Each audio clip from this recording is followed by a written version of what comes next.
Good morning. It's 10 o'clock and we're going to get started. My name is Debbie Gilmer. I'm the Director of the Workforce Development System here in Maine. I am the Executive Director of Cintiro. I'm joined here in the DHHS office in Augusta this morning with Letitia Hutman from the Office of Substance Abuse and Mental Health Services and Julia Mason also from Substance Abuse and Mental Health Services. We're thrilled to have on the line this morning Ms. Abby Cooper from Washington State. It's very early for her, so we greatly appreciate her willingness to do this at this hour. I'm going to introduce her, and then I'm going to turn the microphone over to Abby. And at the end, we'll take questions, and I'll provide some Workforce Development System updates and upcoming events. So it's my pleasure to welcome Abby. I've known Abby for a number of years. She's a mover and a shaker and an early innovator. She designed and implemented the first community-based supported employment program in the state of Washington. And for those of you who follow statistics, Washington has been focused on community integrated employment for many, many years for folks, especially with developmental disabilities, and are known nationally for their work. She was the administrator of the Division of Voc Rehab for many years. She started one of the first WIPA programs and trained and supported benefits planners. She trained one-stops. And some of her most cool work is around individual development accounts and financial self-sufficiency for folks with disabilities. Abby, I'm turning it over to you. Okay, thank you very much, and thank you everyone for being on the phone. I do have a quick question, and that there you go. I just kept seeing the request for your poll. And while we wait for the power to come up on the screen, could I take a quick survey? Could people raise their hands or their little virtual hand if you're involved in hiring for your agency?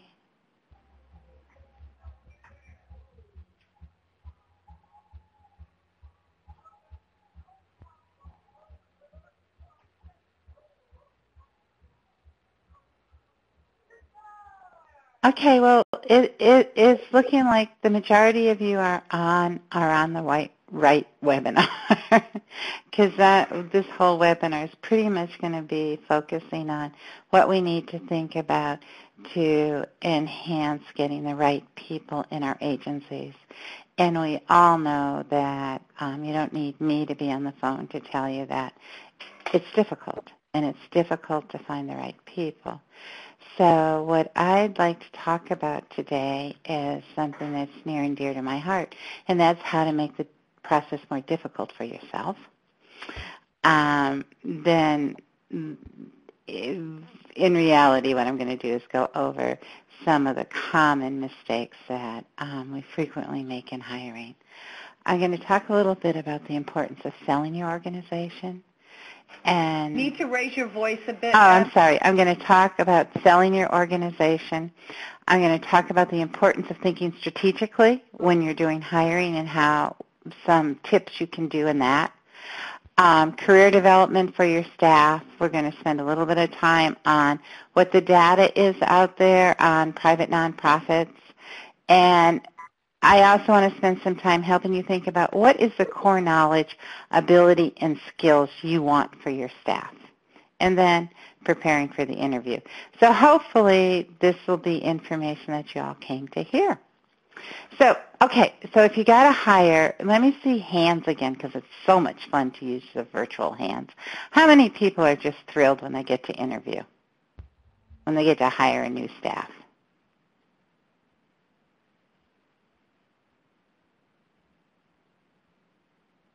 Okay, so it seems like some are. Many people view hiring with trepidation. They're not overly thrilled. And part of the mistakes we make that makes the process more difficult for us is lots of times we base our thinking in our position on the past, not the future. Sometimes we base it on the qualities of the person that was last in the job.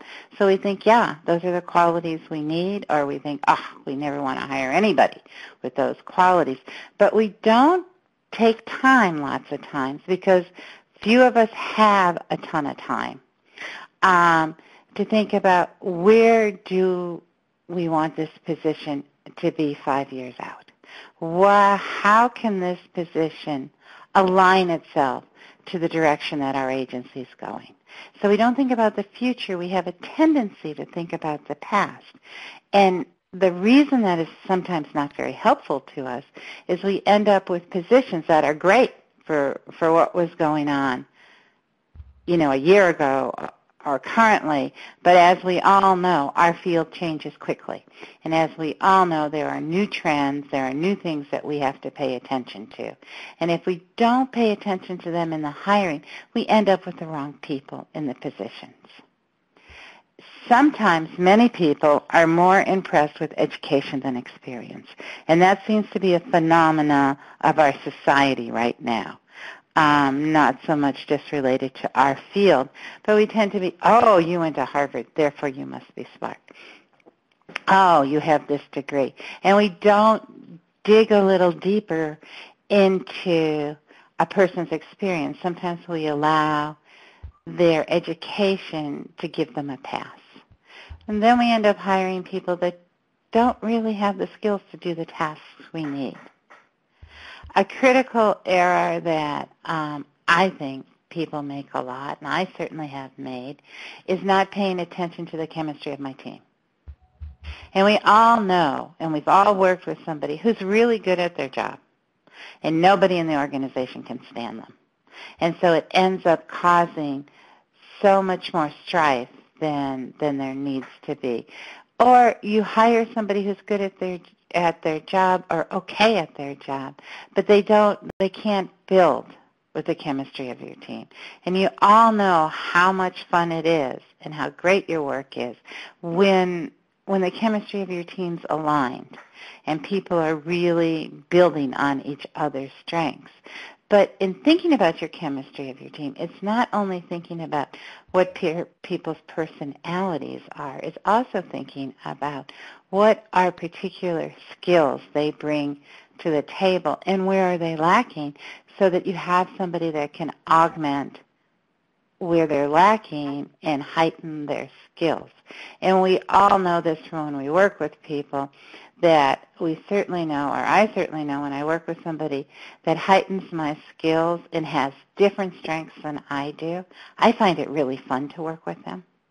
So think about when you're hiring, you always want to think about the chemistry of your team, both in terms of personalities, but also in terms of strengths and what needs to be augmented, which makes hiring more work. You need to provide, don't provide any training other than what the state requires. Just assume when you hire somebody, they can do the job tomorrow, which we know we all do, but we just assume somebody can do the job. But it's a common mistake because the reality is everybody needs support, everybody needs training, everybody needs mentoring to be the best employee they can. But frequently we figure we don't have the time for that, we don't have the money for that, and lots of times in tight budget times, training's the first thing to go. Always look outside of your organization. It's kind of like, currently I am a full-time consultant. So I get hired from all over the country because all of a sudden, she's not from here, she must know more, which is just kind of nuts. And we do the same thing in hiring. We assume that somebody from outside our organization is going to be better than the people we're working with. And I guess my very strong bias is cultivate your staff and look to your organization first when a position comes open. And don't bother to think about staffing needs and approaching trends to be part of your strategic plan. And we all know that's ridiculous. We all know that we want that to be part of our strategic plan. We really want to think about what are our staffing needs 2 years out, what are our staffing needs 5 years out, how do they align with where the field's going. Just a couple more. Expect too much from the person you're interviewing. Lots of times we have, and I think personally in the disability field, we are the worst at this. Not to tick anybody off this early in the morning, but if people don't use the right language, then we assume lots of times they can't do the job, as opposed to digging a little deeper and finding out, what are they saying? How does that align with what I need? But we stop listening. And for somebody who's slick, who has all the right language, we like them better, but that doesn't necessarily mean they're going to be better for the position. Another common mistake, which is a common, my politics are going to show here, but another common mistake, which is like common with capitalism, is always expect more than you're paying for. And we all know when we've hired and we're really excited about somebody and there's a part of us that we think, wow, they're going to work for the lousy pay we're giving them? This is just wonderful. As opposed to thinking about, in my role as executive, as my role of manager, it's great this person's going to start with this level of pay. But part of my role is to figure out how to get my staff more money. Provide no train. Oh, I already said it. Oops, never mind. Well, this is kind of repeating, so let's go to the next one. One common way to get staff and get good staff is to make your place a great place to work. Make everybody that works there feel like, I am lucky to work here, and to tell their friends that this is a great organization to work for. The more you can spread a wide net of how great the organization is, the more people you're going to have that want to work there. And I personally don't think we spend enough time doing that. Okay, I apologize. I haven't been saying this. I'm now on slide 7. And I put this quote in because it resonated with me. That the importance of devoting time to hiring and developing staff. And I know there's people on the line saying, yeah, well, that's real sweet, but in the real world we don't have time. And I guess my response to that is if we don't make time, we end up in this circular game of people leaving, us having to hire, lots of times having the wrong people, and that drains motivation, that drains our outcomes, that drains our energy. So it's worth it to figure out how to have the time. And I just like this quote, so I threw it in. I'm convinced that nothing we do is more important than hiring and developing people. And I think that's totally true. And I think one thing that's kind of a little bit strange is that in employment, particularly for those who do customized employment, we spend a lot of time figuring out how to match somebody's skills and contributions to the tasks they're doing. And we spend a lot of time helping somebody get a job that is where they're really at their best. And so we know how to do this, but we don't turn around lots of times and do it for our own staff. And so at the end of the day, you really do bet on people. You don't bet on strategy. I'm going to move to slide 8. But the thing is we're always seduced by strategies.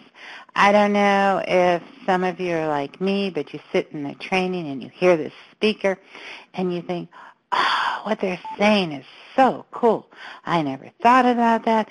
When I go back to my job, that's what I'm going to implement. And you go back to your job and you implement it, and it doesn't work as well as it did in that cute little presentation you went to. And you're thinking, hey, how come? And the thing is lots of times we think that strategy is a silver bullet. We think that if we follow a system, we'll have success. And that's true sometimes. But it's not true if we don't think about it. We don't think about how it fits our organization, how it fits what we're doing, and modify it and morph it to make it work. But, if you just give me a plan, well, that's so much easier than me having to think. But the problem is hiring doesn't work, well, very few things work, without thinking about it, without addressing the real need and the future needs you're hiring for. And that takes really careful thought. That takes paying attention to the trends in our future. That takes time making sure you know the skills and the contributions of your staff so that you know not only the job description or not only the position you're hiring for, you also know the qualities and strengths you need to make your team stronger. So I threw in this cartoon because I love it, and I believe that this is how we frequently hire. And Chief, this is Bob.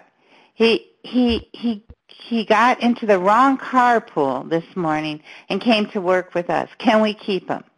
And we know for all of us that work in employment, beyond our hiring, but when we work with agencies, there's like a formal and an informal system of hiring. The formal system is the protocols, the system, everything we have down in writing, our HR policies. And then there's the informal system. And the informal system is somebody knows somebody who thinks they'd be good or is far more random. And what you need to think about in your system of how you hire is how you merge them strategically and how you make sure that you don't just randomly hire because somebody said somebody would be good. But you put careful thought in it. And this gets even harder. If you don't do the careful thought before people start leaving, then what happens is you have an opening, and you needed somebody yesterday, and you've got people working double shifts, and you're trying to figure it out, and you don't have time for the strategic thinking. So think about where you're going, your positions, what you want prior to when you're under crunch time and you just have to have a live body. Before you advertise, look at your current staff. What skills do you need to align with your future direction? Think about it. When did Employment First kind of swept the country? Relatively 5 years ago, maybe 8. But the skills that you needed before Employment First was sweeping the country, and people were really starting to say, okay, it's not all right for people to be in sheltered employment. People need to have the opportunity for competitive integrated employment. Now, if you were paying attention to that trend, that would require that you thought about different skills for your staff. And either you provided training and support or you hired new people, but you knew that the folks that you're going to need in your organization in the future were going to need some different skills. So, you should probably right now, for those of you who haven't, and I'm sure some of you have, be looking at what's the next trend, what's coming down the pike. What am I going to need my staff to do? And who in the organization has those skills and who doesn't? There's some things that we know are hot right now. And eventually, they're going to be part of many people's jobs. The financial literacy and asset development and financial literacy and financial stability is something that has been building over the last 10 years and is kind of coming up even stronger, and I would not be surprised if there isn't a piece of that when somebody gets employed, or I hope there is anyhow, when a person gets employed, that they have to have some financial literacy. Their job has to allow them to be financially stable. Okay, so if that happens, say 5 years out, those are some different skills maybe than some of your staff have. But pay attention to that because you want to lay the foundation now. You either want to help your staff get new training and information, or you want to think about, are there some positions that we're going to want to provide in our organization and how they align with where our organization's going. I'm going to finish this slide, Debbie, if it's okay, and I want to open it up for questions before we go on. That's fine, Abby. Okay, so, one thing to look around is your strategic, in your strategic plan, do you have, are you thinking about personnel needs? Is that part of your strategic plan? In your strategic plan, does it look like, does it have information on how you're going to invest in your staff? And currently today, how do you develop your staff skills for the future? What do you do? How do you think about that? So I'm going to open it up for a few minutes to see if there's any questions before I keep going on, and hopefully people are still there and not asleep. So folks can either unmute their phone and ask a question or type the question into the chat, whichever is easier. The lines are open. Any questions at this point?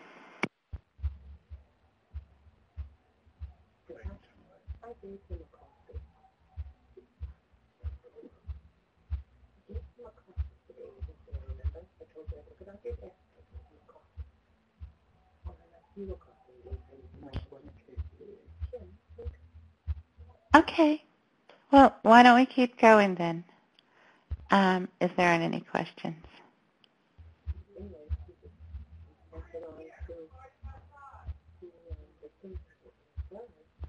Looks that way, Abby. Go on. Okay, so let's keep going. All of, I'm on slide 11. A lot of data shows that people initially accept a position based on pay. And if you think about yourself, part of your thinking when you're offered a position is, does it pay me enough money to meet my expenses? So initially somebody accepts a position on pay, but they leave for recognition. And you guys might want to, there's some very interesting articles online around job sculpting. And actually job sculpting is pretty much the same thing what we do in customized employment. But Google job sculpting, because what it's talking about is how to make sure that you align positions. And this is a trend that's happening throughout business, how you align positions to people's core strengths. And that in evaluations, and I'm sure everybody on the line does at least an annual evaluation, that part of the conversation in that evaluation is how do you feel about this position? How does this position align with what you want to do? How does it align with your strengths? How can we change this position? Are you getting enough recognition? And really, a lot of thoughts currently going into how do we keep good people. And a piece of how to keep good people is how do we recognize them. And we all know that when we're recognized in our position, it feels really good and we like it. And we usually, if we're making enough money, we like it more than pay. So it's really important in retaining staff that you think about how you recognize people, not only within your organization, but outside of your organization. So I want to, on slide 12, And this blew me away when I read this survey. And this is Opportunity Knox 12, and they survey a lot of private nonprofits across the country. And they do an annual survey every year. And what they found was 1/3 of private nonprofit employees that they surveyed, this is like staggering, strongly felt that there was no future opportunities for them at their organization. And we know in our field we lose people because we get somebody who's really, really good and they find a better job. People want upward mobility. We need to think about how we can structure things so people feel like there's future opportunities for them within the organization. And I'm not naive enough to think all of a sudden we're going to get a ton of money so we can create all these new positions. But we can start thinking about what are possibilities for people. What are mentoring programs we can set up? What are some opportunities for sharing staff so they get to work and get new skills to work at another organization? We have put kind of very little thought into how we ensure that people feel that they have future opportunities, that they feel like they're acquiring new skills. They also felt in this survey that their organization did not take an interest in their career development. And if you kick that down to the highest turnover rate is for persons under 30, that makes perfect sense. And think of our field. We have an awful lot of young people. And we're not providing them with opportunities to see a future. And lots of times if you're under 30, you have more flexibility than if you're 40 with a family. So we need to make sure that we're not losing the new people in our field, along with the people that have been in our field for a long time. So we really need to figure out this recognition piece, because lots of people assess their value in an organization by what they're paid. And we all know, I don't think there's anybody on the line that would argue with me that we pay people too little. Our funding is not impressive. We don't have a lot of money. And so we would love to pay people more, but we pay them what we can afford to make payroll. So you may be trapped in that, but you're not trapped in figuring out in creative ways to give people opportunities, give people recognition. And they found that, not giving people proper recognition and failing to pay competitively may lead to higher levels of dissatisfaction and turnover. That's just kind of basic sense. So these are things that we can start thinking about and doing something about. From that same survey, which was 588 nonprofits, 90% of nonprofits surveyed did not have a formal strategy for retaining staff.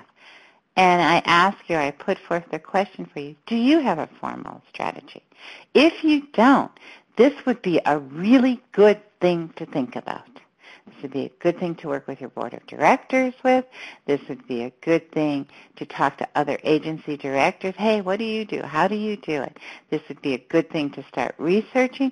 It'd be an important element, I think, in any person's organization to have a formal strategy on how you're going to retain people.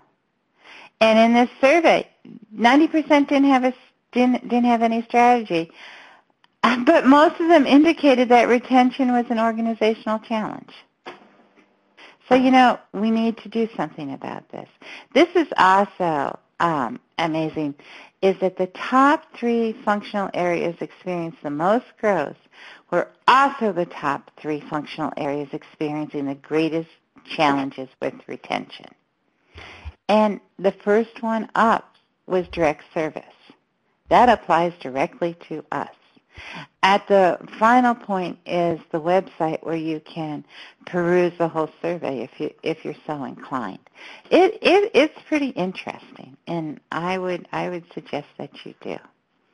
So let's think about a second. What we can do for recognition. We know that we're trapped around how much we can pay, or sometimes we are. So if we're leaning more towards recognition, what do we do? And I think I mentioned this earlier. We could start thinking about how do we create a mentoring program. This was about 5 years ago. I worked with 3 different agencies in the Seattle area where they formed a collaborative, and they shared their most difficult clients, the people that nobody thought could work. And the agencies pulled their resources and worked on their toughest clients with this team. And what the team, and people loved it. They totally loved it. It allowed the staff to learn from other organizations. It allowed the staff to work with people they didn't usually work with, and they found it exciting and fun. So maybe you want to think about a mentoring program.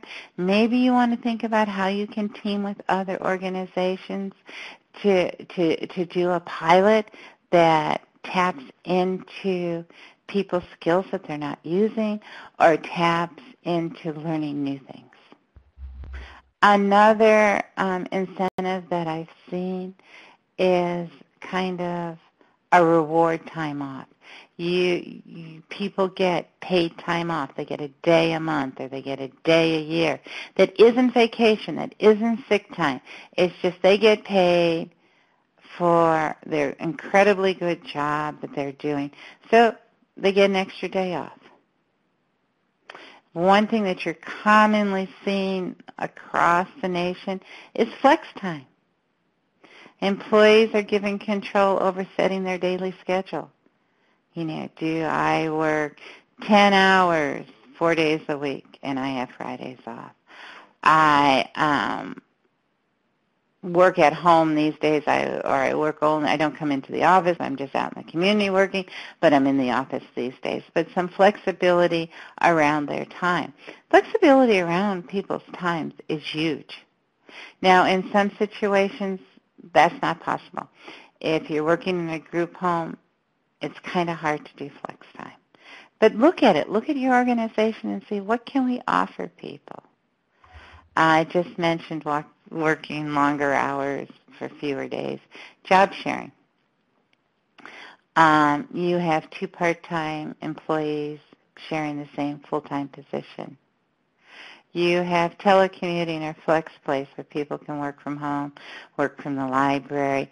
But think about it. Survey your staff. Ask them what they would want. Doesn't mean they're going to get it. It doesn't mean that you have the flexibility right now. But at least start thinking about it. At least start thinking about how recognition should be part of what you do and what are the approaches that work in your agency, in your community. Okay, I'm on slide 16. And I know I sound like a broken record, and I apologize, but it is early here. Don't get stuck in the immediate. That's one of the biggest mistakes we tend to make in hiring, is we get stuck in the immediate.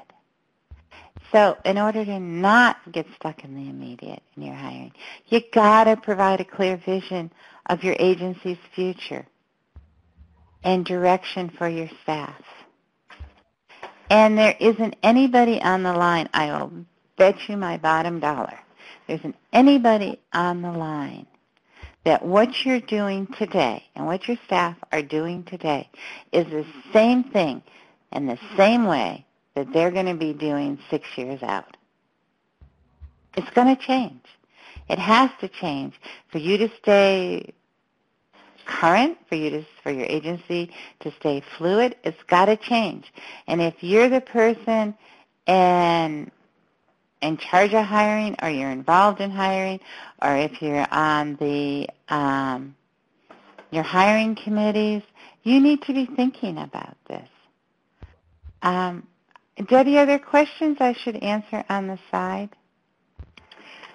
I don't think so. They're Okay, I just saw a ton of. Yeah, they're interesting comments about low rates in the state that keep the salaries low and those kinds of things. But some comments also that recognition, appreciation, those kinds of things doesn't cost money. So Okay. I will let you know if we have questions. Okay. And let me just, in terms of low rates in the state, I mean, that's a problem nationwide. And it's a huge problem in our field. And if you're in a position of power in your agency, you may want to spend a little time thinking about how do I diversify funding. What are the private dollars I can bring in? What are the different partnerships I can create?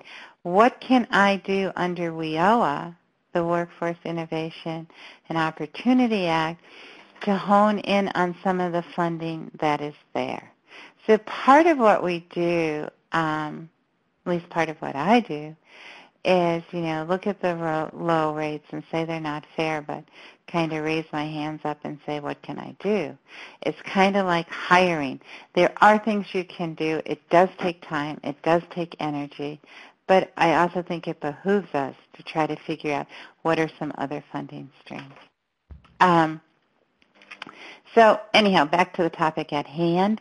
You do need to delineate the vision when you're interviewing. And you do need to help people understand how their position aligns with the vision of your organization. Because for any one of us, when we're working, when we have a job, we want to do the right thing.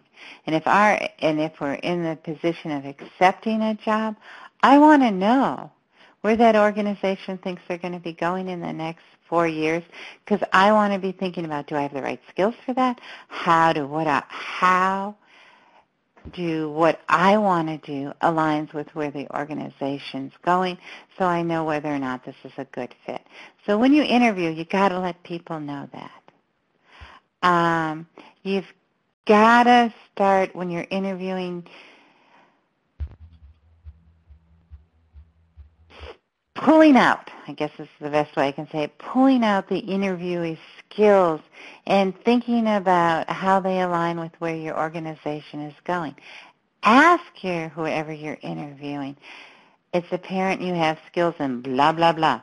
Can you kind of tell me how you see those skills aligning to the direction we're going?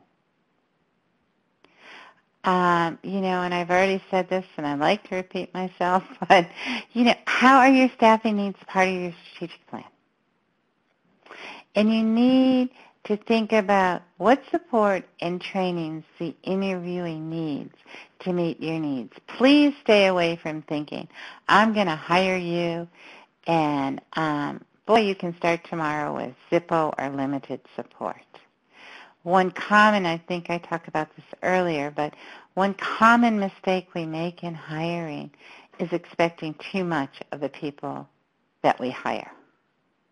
We don't give them a strong enough learning curve, a long enough learning curve. We don't sit down with them once we've hired them to say, okay, here's the training we usually provide.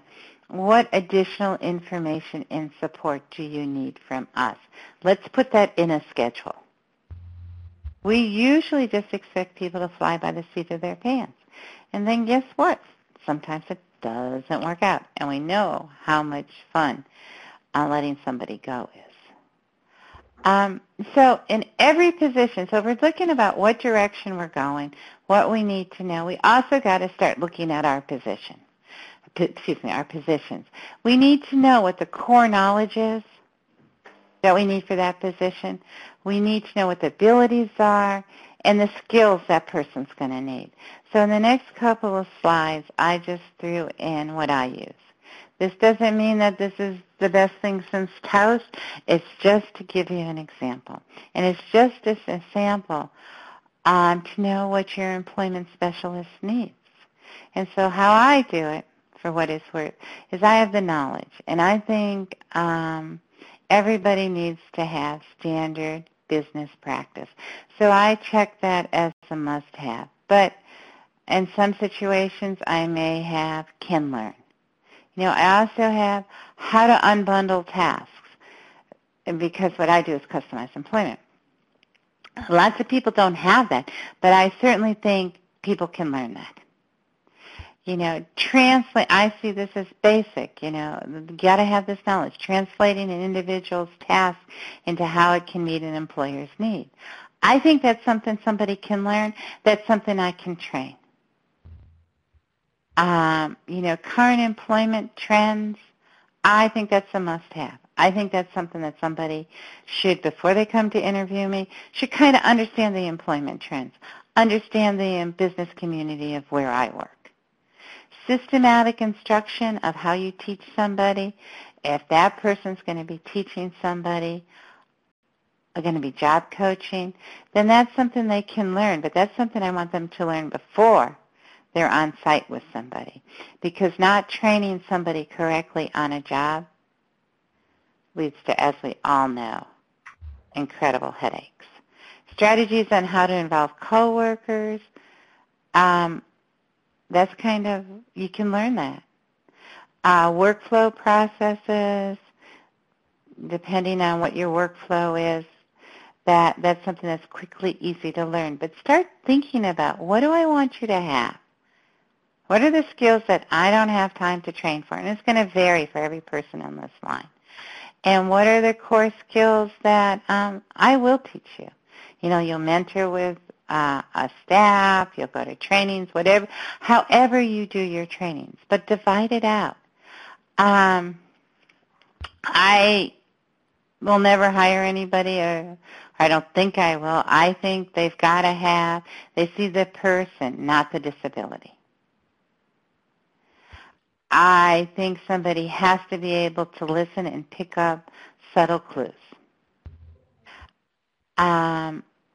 I think somebody's got to be creative. I think our field requires more creativity than pretty much any field in the world. Putting people at ease, I don't think that's something you can learn. I think that's something you should probably have. Being flexible, I'm not so sure that's something you can learn. That's a quality I'm going to look for. Strategies on how to involve coworkers, that's something you can learn. Can you look at different situations from different angles? I tend to lean towards something you have to have, but maybe that's something you can learn. But this is really just to give you an example. This is not to say this is how you should do it. The main point I want here is for you to think about, what are the skill sets you're going to hire for, and which ones are you going to train for?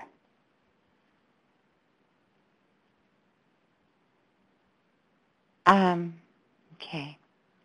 Can you identify coworkers who are willing to support the employee? That's probably something that you're going to teach. Communicate clearly to families and job seekers. That's probably something you're going to learn, but I'm certainly going to, in the interview, look at and ask for some examples of your communication skills, of how you relay complex information to people. I want to know, do you have the foundations? Use data to track employees' progress. That's something I'm going to train you on. Negotiation is something I'm going to train you on. In our field, I think we spend, and this is just a little editorial comment, I don't think we spend any time in interviewing finding out what a person's negotiation skills are.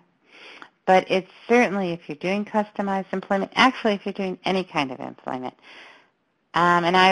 you need negotiation skills. And that is not something that people feel real comfortable with, so I put that in can learn category. Can evaluate approaches for effectiveness and modify it as needed. I'm going to put that in the can learn. And I'm going to want people to have basic advocacy skills. There may be ones that I want to enhance. But, whoops, I think I went too far. Sorry. So that's just to give you a sample. It's not meant to be, I'm sorry. What I mean by, what unbundling tasks means is that within a job description, or when you're working with an employer, there may be a lot of duties that are tied to a particular position. So there may be answering the phone, greeting customers, sending faxes, scanning, okay? And that's all lumped under office support. And I want to unbundle that because I have somebody who can scan. I have somebody who can greet people, but they can't answer the phone. So I want to unbundle it to have them be separate tasks. That's what I mean. Does that answer your question? I think it was Daniel. Okay, cool. So prior to your interview, you do this with, you do this all the time when you get somebody a job. Do it in your organization. Conduct a job analysis of the position. You should have a list of the important aspects of the tasks. We all get lured by having a full job description, but in reality, what we're paying people for is the tasks. So have a list of the tasks within the job that you need done that are non-negotiable. And think about the projected time to perform those tasks and what's required to perform them successfully and how they'll be measured. Bring that information, that data, into the interview because it makes it more concrete for your interviewee, and they're more informed if you can give them that information, and it totally makes the interview more relevant to the job. Now, granted, that takes time to do, but I also think you end up with a stronger interview and stronger hiring a better person because you start really thinking about what does it take to do this job. Well, the other thing that it does is it does away with other duties as required because it starts being more concrete. And, years and years ago, I guess everything in my life I get to learn the hard way. I ran a choice demonstration grant, and it was brand new, and we got the money, and I didn't really know what I was doing. And so I had these loosey-goosey job descriptions in terms of what staff would do. And all of a sudden there was all this conflict among staff, all this people were unhappy. And what I realized was I had not been concrete enough. I had not helped people think about how what they do in their job aligns to where we're going, and delineated what are the tasks they need to do and how they'd be measured, how they could be measured to know that they were being successful. And so it's critical for people, and it's really helpful if you have some of that information in the interview. Okay, so when you're interviewing, and I think we're going to be done pretty soon so I can answer these questions. When we're interviewing, be prepared. Put as much time and energy as you can into making sure you are prepared for a great interview. Okay. Another thing it does, even with the lousy pay that we have, if we're really prepared, we impress the interviewee. We impress the person, and don't we want to impress people that we're a good place to work? And that's what it does. It gives the message, we're organized, we know what we need, we're smart. And people say, hey, I want to work for you. Okay. Know the questions you want to ask. And really know how they relate to what you need and explain that to the person. Know what type of employee you need. In our field, we are frequently expecting people to be a jack of all trades. We are annoyed at the business community for saying that people have to multitask because that impacts who we get a job for. But on the other hand, we do the exact same thing. We expect our employees to know everything, to be able to pinch hit, to multitask. That does not result in the outcomes you want. So really think about what type of employee you need. And anybody that does job development knows this, but be super careful of your assumptions. Now, keep at bay just because somebody went to a fancy school, they're going to be good. Keep at bay just because somebody doesn't use the right language, they're going to be bad. Just be very careful of what your assumptions are because you sell people short. And when you sell people short, you have a smaller pool to hire from. Be ready to explain the position and how it fits with the agency's mission. Be willing to answer questions about your agency. And talk about how your agency, what values drives your company. Why those values are critically and essentially important. And the expectations that people honor those values if they work there. Because that all goes back to one of the earlier points of the chemistry of the team. And if you have people working for your organization that kind of believe people with disabilities can work, kind of believe people can be inclusive, there should be inclusive communities, you're not going to get to where you want to get. So make sure you talk about the values that drive your company. Okay, good. I did it in the amount of time that I wanted so that I can answer any questions. Thanks, Abby. There's been a lot of discussion. I'm not sure that we've got any specific questions. You answered Dan's around unbundling. There's been a rich discussion about sort of the appreciation and respect and regard for staff, keeping folks recognized and appreciated, and that's very true. The challenges with low pay is not something that we can answer as you described, but we certainly have ways of recognizing and supporting people. I don't know if Gail or Sally from KFI wants to talk about some of what they do to retain, reward employment specialists and job coaches. Gail, Sally, am I putting you on the spot?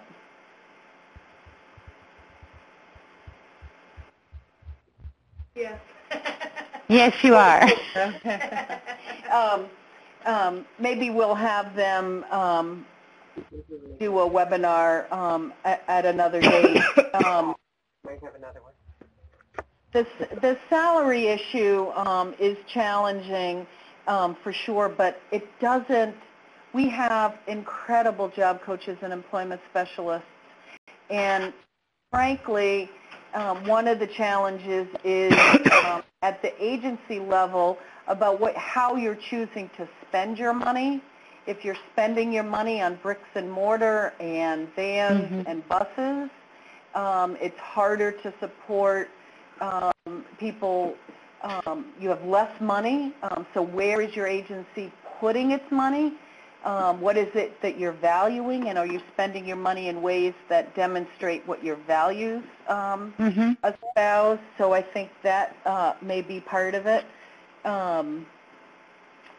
Gail says we have 2 employment specialists with lots of longevity who love their jobs and continue to grow and learn, and we certainly appreciate them every day. Certainly. I think most people know Jeff and Lee, who were our mentors. We did have a mentoring program. We may still have a mentoring program, but we haven't been able to get many folks enrolled. Yep, Daniel says Jeff and Lee are great. They are. Thanks, Gail and Sally. So if there aren't any more questions, I'm going to give a little workforce development update. Adam has a question, Abby. In a job that requires a person to multitask, how have you seen success with compartmentalizing? I don't see the ability to have just a job coach or just a job developer.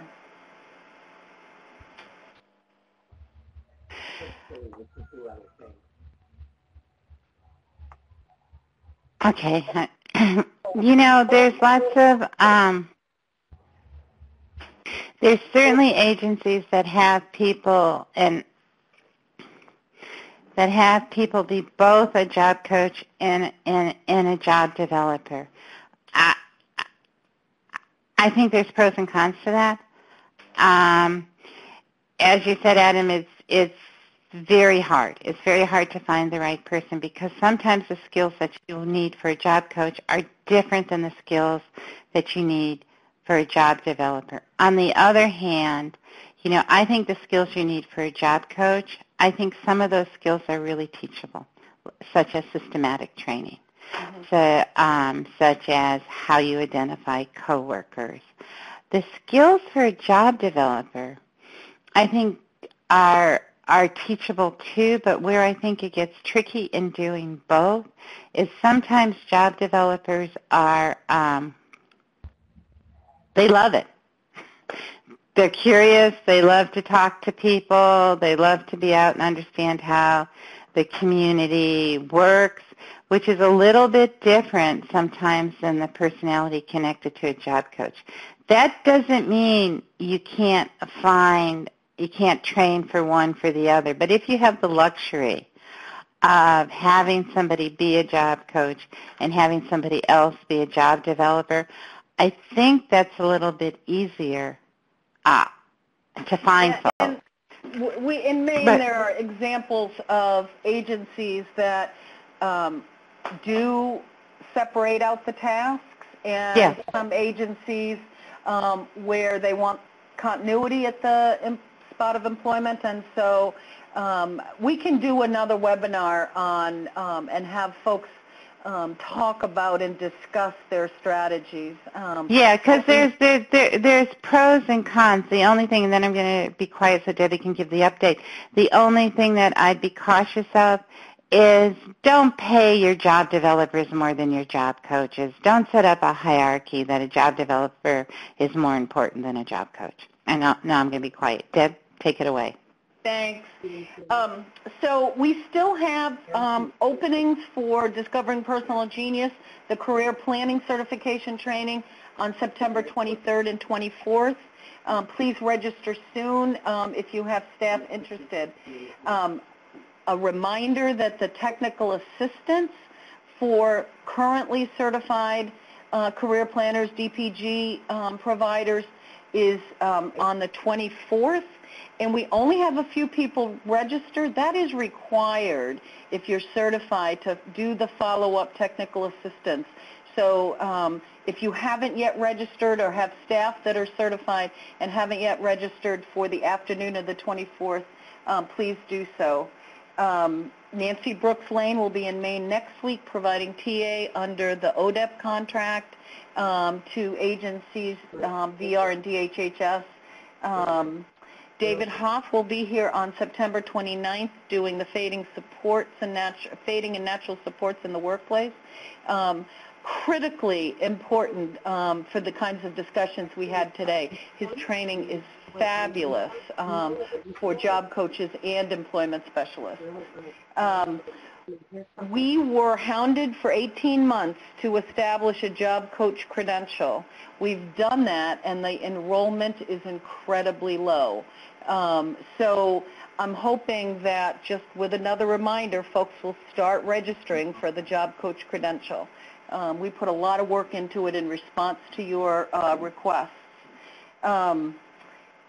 Joyce will be sending out a link with the evaluation. You complete the evaluation, and you'll get an email to download your certificate. It's a little bit different than the process we used last year.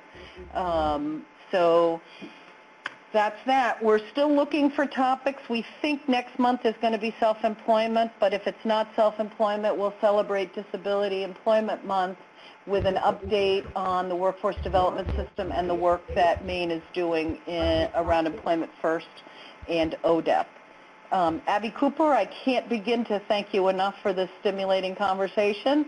I'm not sure you can go back to bed at this point. No, But I don't think I'm going to. Well, good. I hope it was helpful. My email address is up there. If people have questions, I'm happy to answer them. So I hope you all have a good weekend. Thanks very much. Okay. Bye-bye. You were hounded for 18 months to establish a job. The leader has disconnected. The conference